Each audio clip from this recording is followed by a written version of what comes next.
What is up, everybody? It's your boy, Pigskin Pete. Happy Monday to everybody. Welcome back to my weekly edition of the College Football Top 10 Rankings video by Pete. I've been letting everybody know for the past few weeks that as soon as the Big Ten returns to football, they will return to my top 10 list if it's warranted. We might even see a couple of them make their first appearance in my rankings today. Let's go.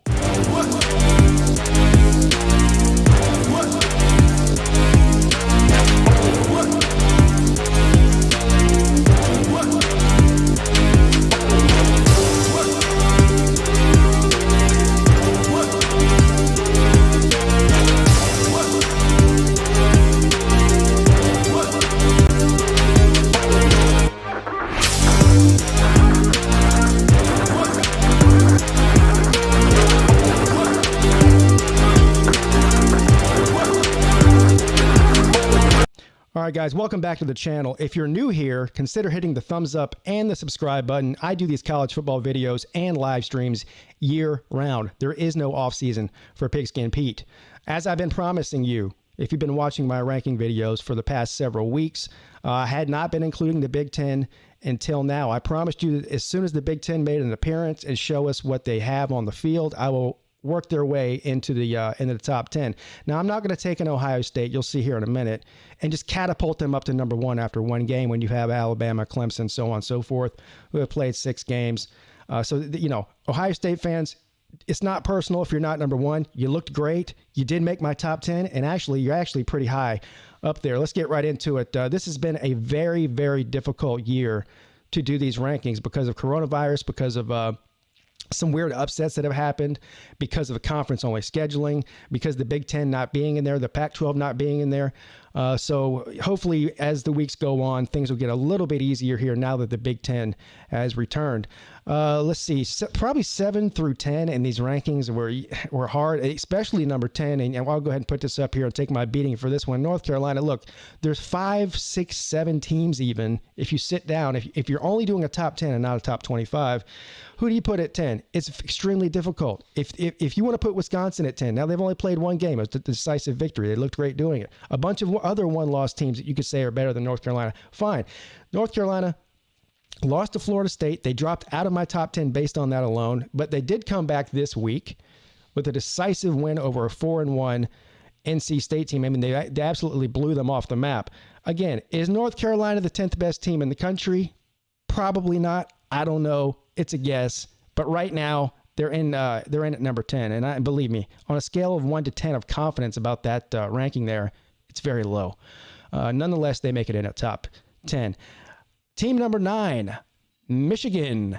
So, Joe Milton, the quarterback for Michigan, was the big question mark. It was what everybody wanted to see. The knock on Michigan and Jim Harbaugh over the past 5 years that he's been there is he's a quarterback guy. The defense has always been the strength of any of his teams. He's swung and missed on highly recruited quarterbacks. They got a couple of transfer quarterbacks in there that didn't pan out. What kind of offense would we see from Michigan? Now, I know they played against the Minnesota team that many people believe are overrated, but Minnesota is what they are who they are. And they had a bunch of returning starters, so this was a very veteran Minnesota team. This game was on the road for Michigan. It was the debut of the much anticipated Joe Milton, and they exceeded all expectations. Now, they're only 1-0. We don't know what Minnesota is going to look like in the grand scheme of things, but I was highly impressed with the way that Michigan looked overall, and the game really wasn't even a contest from the beginning. So coming in at number 9, the Michigan Wolverines, they'll have their chance to move themselves way up the top 10 list if they continue to win impressively like they did this past Saturday. Number 8, Texas A&M. You can't have a top 10 list and not have Texas A&M in it. Are they one of the best one-loss teams in the country? Their only loss is to Alabama. They beat a top 5 team at the time in Florida. So, look, A&M's playing good football right now. Will the Kellen Mond that's been playing the past couple of weeks continue to play like the Kellen Mond that's been playing for the past few weeks? Or will he have one of those games where he's a head scratcher and he can't seem to hit the broadside of a barn? We'll find out. Nonetheless, the Aggies are definitely in anybody's top 10, no matter where you want to put them. I have them at 8. Number 7, Cincinnati. Man, Cincinnati was that was only like a 2-point spread on that game against another undefeated Group of 5 team, SMU, and they just blew them off the map. Cincinnati, a really good team. How would they fare against one of these top 10 teams in the Power 5? We will not get to find out because they won't be playing any Power 5 teams unless for some reason it's in a New Year's Six bowl game or a very, very, very outside chance that they make the playoffs, which I don't think is possible, but that's for a different discussion for a different day. Nonetheless, Cincinnati, high-powered offense. Luke Fickell is definitely the best coach that's not coaching in the Power 5 right now. How long will he be there? Not much longer if I had to guess. If I'm South Carolina or somebody like that, Tennessee, one of these teams that has a lot of talent but can't seem to put it all together, I'm going out and offering the mint, the Brinks truck, whatever you want to say, to Luke Fickell to bring him to my program. So anyway, Cincinnati, a really good team. Staying steady in my top 10 at number 7. Number 6, Georgia. How could Georgia fall so far? Now, Georgia didn't fall. They didn't do anything wrong. They didn't play this week. The last game that they did play was a loss to Alabama. But I'm not punishing Georgia by them dropping to 6. It's just that there are other teams that have been more impressive. This is just a product of other teams moving ahead of them. It's not anything that Georgia did wrong. I still believe Georgia's probably a top 4 or 5 team in the country, talent-wise, certainly. And they could end up being in the top 4 or 5 by the end of the season. They have everything ahead of them. They have a big game against Florida coming up here soon. So we'll see what happens with Georgia. But as of right now, just by the way the numbers fell, Georgia at 6. Number 5, Oklahoma State. See, this is what I'm talking about here. We're talking about Georgia. If Georgia and Oklahoma State played next week, I think Georgia would be favored. I think Georgia's a better team overall. But Oklahoma State's undefeated. Georgia's not. Wins and losses have to matter in these rankings. It's not till later in the season when you start comparing a one-loss team to an undefeated team. You start comparing their schedules, who they lose to, how bad you lose to them. Was it on the road? Was it at home? Was it your quarterback hurt? Blah, blah, blah. There's a million different things that go into evaluating this. At this point in the season, though, Oklahoma State is one of the very few Power 5 undefeated teams. Georgia has a loss. And they got spanked by a good team, but nonetheless, they got spanked by Alabama. Oklahoma State at number 5. Number 4, Notre Dame. Again. Now, Notre Dame beat up on a bad Pitt team. What was it, 40-something to 3? I mean, Pitt's, they might have the worst offense. It's probably between Kansas, which is pretty sad to say, and Pittsburgh, who has the worst offenses in the country. Pittsburgh's defensive line is legit, but if that's all you have and your offense can't stay on the field, there's not a defensive line in America that can stay out there for 3/4 of the game and be effective. So anyway, Notre Dame finally rebounded after a bad week, or not a bad week, but a bad performance, I guess I would say, against a bad Louisville team the week before in South Bend. They come into Pitt, beat them convincingly. That's what great teams do, beat lesser teams badly. And Notre Dame is still undefeated.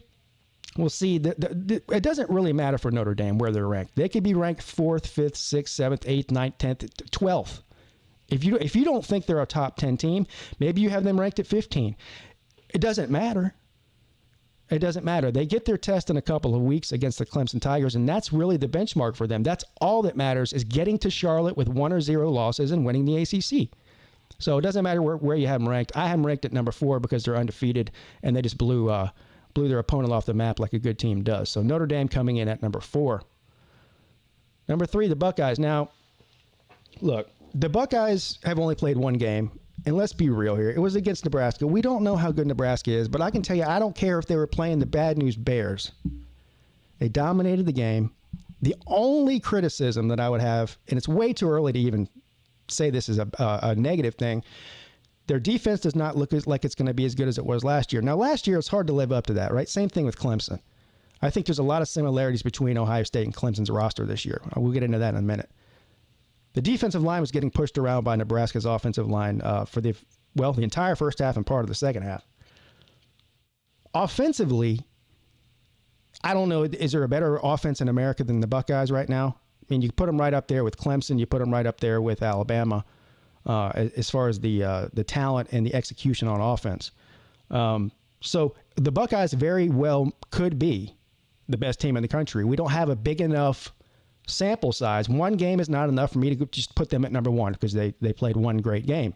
I need to see more. But something tells me you're going to see a collision course at some point between the Buckeyes and Alabama and Clemson, and not necessarily in that order, but those three teams right now, I'll go ahead and put up the last two while we're at it on this subject, because I think these teams are all very comparable.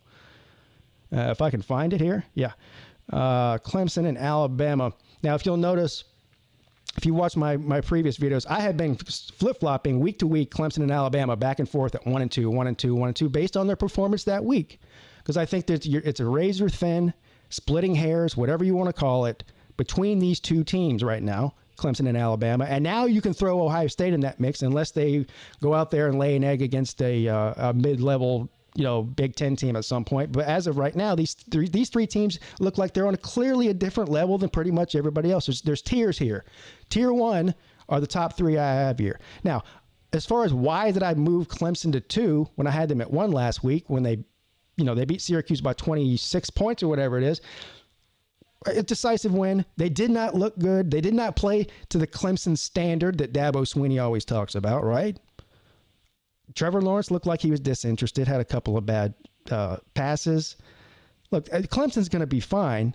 And yes, they won by almost 4 touchdowns, but Alabama played a not so great team in Tennessee also on the road and won much more impressively than Clemson did against Syracuse. I don't care about what the score said. I'm just talking about watching the execution on the field. Bama looked better this week than Clemson did. So if next week Clemson looks better than Alabama did, I'll flip them back.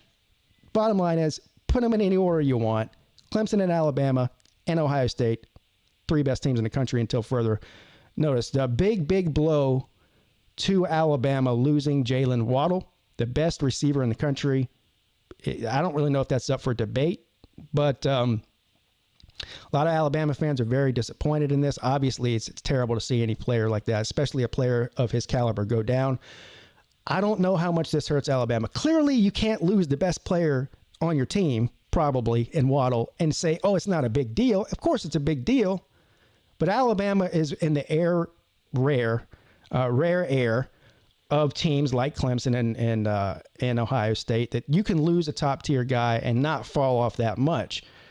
Listen, Alabama's offense is loaded with NFL talent. This guy they brought in, Bolden, to take Waddle's spot, he looks great. They got 2 or 3 other NFL wide receivers. Mac Jones is playing out of his mind. They've got Najee Harris, whichever order you want to put him in. Top 3 running back in the country, top 2, some would say, between him and Etienne. Look, Alabama is Alabama with or without Jalen Waddle. However, it was sad to see him go down. I wish him a speedy recovery. So there you guys have it. There's my top 10.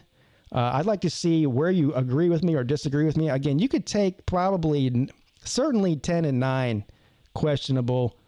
We don't know much about Michigan yet, but they did look very impressive this week. North Carolina, again, there's 5 teams you could put at that 10 spot. I put North Carolina there. If you want to put Wisconsin there, they're another team. Only played 1 game, decisive win. Bunch of other 1-loss teams you could put there at 10. Anyway, North Carolina at 10, Michigan at 9, A&M at 8, Cincinnati at 7, Georgia at 6, Oklahoma State. How about them Cowboys? At 5. Notre Dame at 4. Cry about it if you want to. That seems to be the one that everybody cries about every week on my comment section, is Notre Dame. Notre Dame not a top 14. Where would you put them? They're undefeated in the Power 5. Tell me where you would put them. I'm all ears. And don't be like the guy last week that was telling me you'd put them outside of the top 10. You sound ridiculous when you say that a 5-0 team should be outside of the top 10 when they're playing Power 5 competition. That's a ridiculous statement to make. You just don't like Notre Dame. That's all there is to that. And don't tell me, well, look what happens when they get. I'm not talking about last year or the year before that or the year before that. I'm talking about this year. Notre Dame at 4. Ohio State Buckeyes at 3. Clemson at 2. Alabama at 1. Again, hit the thumbs up. Hit the subscribe if you're new here. Leave a comment for sure. That helps your boy out. I'll see you next time. Pigskin Pete is checking out.